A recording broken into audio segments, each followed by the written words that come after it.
Perebutan gelar juara dunia MotoGP 2024 mengerucut kedua pembalap yaitu Jorge Martin dan juga Francesco Bagnaia. Sementara peluang Marc Marquez untuk juara dunia MotoGP 2024 sudah tertutup usai gagal podium di seri sebelumnya di GP Thailand. Dan GP Malaysia akan menjadi pembuka penentuan gelar siapakah yang keluar sebagai juara di musim ini. Untuk itu kita akan bahas lebih lanjut dengan rekan komentator yaitu Danes. Danes, salam olahraga. Halo. Oke, Danes, apa kabar? Baik. Luar biasa, langsung dari Malaysia ini berarti ya? Ya, betul. Ini baru sampai di KLCC tadi dari sirkuit Sepang naik shuttle busnya nganternya ke KLCC. Oke. Petronas Tower.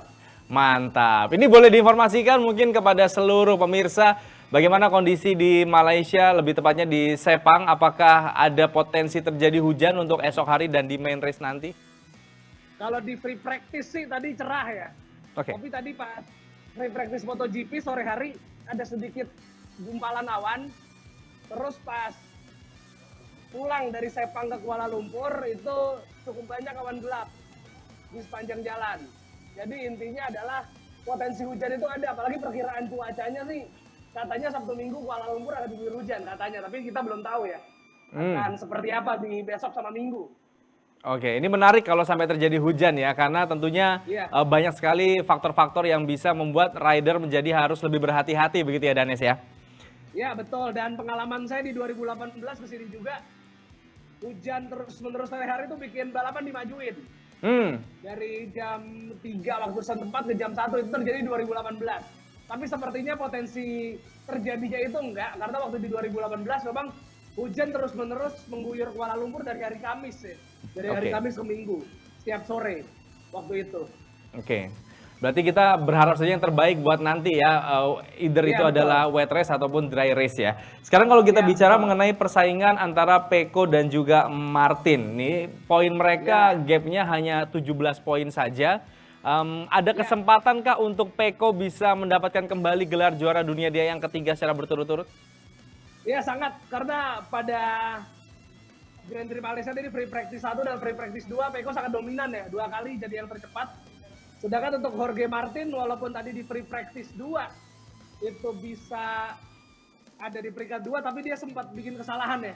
2 kali bikin kesalahan di free practice 2. Pertama di awal di mana dia sempat melebar, terus di akhir free practice dia crash, jatuh di tikungan pertama.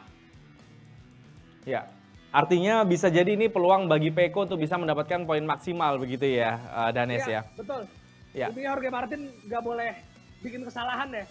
Kalau ingin mempertahankan puncak klasemennya, dan semoga saja yang terjadi di free practice 2 tadi itu bukan tanda kalau Martin sedang mengalami tekanan ya. Karena ya namanya ada di puncak klasemen, sedang dikejar itu tekanan pasti ada ya. Ya.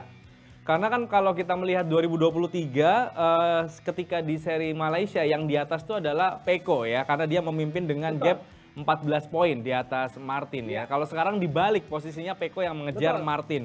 Kalau seperti ini apakah akan terulang seperti tahun kemarin, penentuan gelar akan ditentukan di Valencia nanti atau seri terakhir? Mungkin saja begitu, karena kalau Pecco tidak melakukan kesalahan pada sprint race maupun main race nanti hari Minggu, maka gelar juara hampir dipastikan bakal ditentukan di Valencia. Tapi kalau Pecco membuat kesalahan dan Martin misal mampu memenangi sprint race maupun main race, itu berarti hitungannya mungkin nih, jadi ada kemungkinan sepertinya Martin mengunci gelar juara dunia di Malaysia kalau Pecco membuat kesalahan baik di sprint race maupun main race, walaupun peluang untuk mengunci gelar di Malaysia pastinya juga tipis untuk Martin ya. Iya. Tapi kalau kita lihat sekarang posisinya bagaimana skenario yang harus terjadi jika Martin ingin mengunci juaranya di Malaysia kali ini, Danes? Ya setidaknya Martin kalau bisa konsisten podium, dan kalaupun finish lebih buruk dari Pecco itu cuman satu strip. Misalkan kalau Martin dapat 3, Pecco 2, atau Martin 2, Pecco 1. Dan kalau skenario itu berhasil plus Martin bisa mencuri satu kemenangan race baik itu di sprint race maupun di main race, itu bisa jadi Martin yang akan menjadi juara dunia. Iya. Karena kalau kita lihat perhitungan sekarang 17 poin gap mereka. Artinya kalau misalkan Pecco di sprint maupun di main race selama 2 seri berturut-turut dia juara, sapu bersih 4 balapan ini. Tapi Martin ada di posisi kedua juga, artinya selisihnya adalah hanya mampu mengejar 16 poin. Artinya itu juga salah satu tekanan juga untuk Pecco ya, karena either way kalau dia pun menang terus tapi Martin di belakangnya, itu akan tetap Martin yang juara. Kira-kira ada bantuan nggak nih dari teammates-nya dia, Enea Bastianini atau mungkin Marc Marquez yang tahun depan akan menjadi tandemnya? Wah, kalau itu kita masih akan lihat ya. Kalau saya melihat sih sepertinya tidak ada tanda-tanda ada bantuan ya ke Pecco ya. Karena di race sebelumnya juga ya sama sekali tidak ada bantuan ke Pecco. Jadi intinya Pecco benar-benar ya harus fight dan tarung sendirian tampaknya. Dan tapi kita juga tidak tahu bagaimana 2 race akhir ini bisa saja ada sebuah perubahan. Marquez yang akan menjadi teammate Pecco dan juga Enea Bastianini bakal membantu, tapi untuk sekarang gejala ke arah situ belum ada, Reza. Iya, karena memang Pecco juga sempat mengatakan ketika dia diwawancara oleh media, dia bilang saya tidak butuh bantuan-bantuan itu gitu ya. Tapi kan kalau bagaimanapun pasti Ducati Corse ingin nomor 1 tidak berpindah ke Aprilia tahun depan, Danes ya.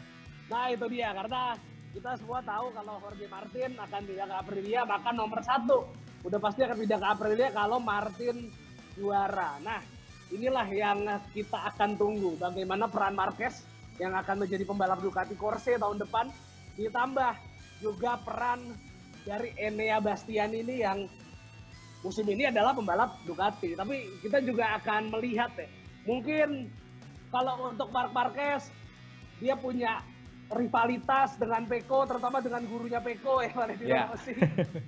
Jadi mungkin aja dia nggak semudah itu memberikan bantuan ke Pecco, walaupun tahun depan menjadi teammate.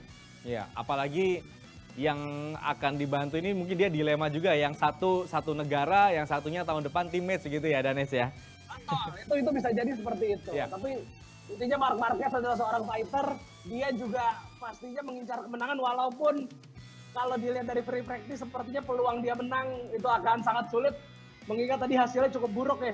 Peringkat 7 di free practice 1 dan peringkat 10 di free practice 2, itu nggak akan mudah untuk Marc Marquez, apalagi melihat Sepang yang punya trek lurus panjang itu akan menguntungkan motor dengan tenaga yang sangat besar. Betul. Dan ini menjadi peluang besar sekali untuk Pecco Bagnaia maupun Enea Bastianini memenangi balapan. Iya. Terakhir mungkin yang tidak kalah menarik juga adalah siapa yang menjadi posisi ketiga nih, karena jarak antara Enea dan juga Marquez ini hanya 10 poin saja. Kira-kira kalau Danes lebih cenderung ke siapa? Apakah Marquez yang bisa comeback di tahun ini langsung ke posisi 3 ataukah Enea yang akan bisa jadi posisi 3 di tahun ini, Danes? Ini akan sangat menarik ya, dan tentu saja sulit diprediksi. Tapi yang jelas posisi 3 Marc Marquez dalam ancaman kalau melihat performa Enea Bastianini di free practice tadi. Dan kita akan tunggu nih, apakah Marc Marquez bisa bangkit pada hari Sabtu. Di situ masih ada kualifikasi dan juga masih ada sprint race. Motivasi Marquez pastinya juga besar ya untuk bisa memenangi balapan, apalagi pada balapan di Buriram sebetulnya pace-nya Marquez itu paling bagus. Ya.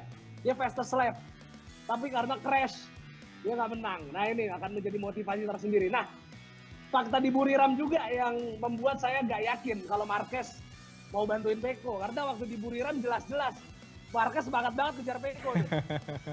Iya betul. Walaupun akhirnya dia harus low side gitu ya.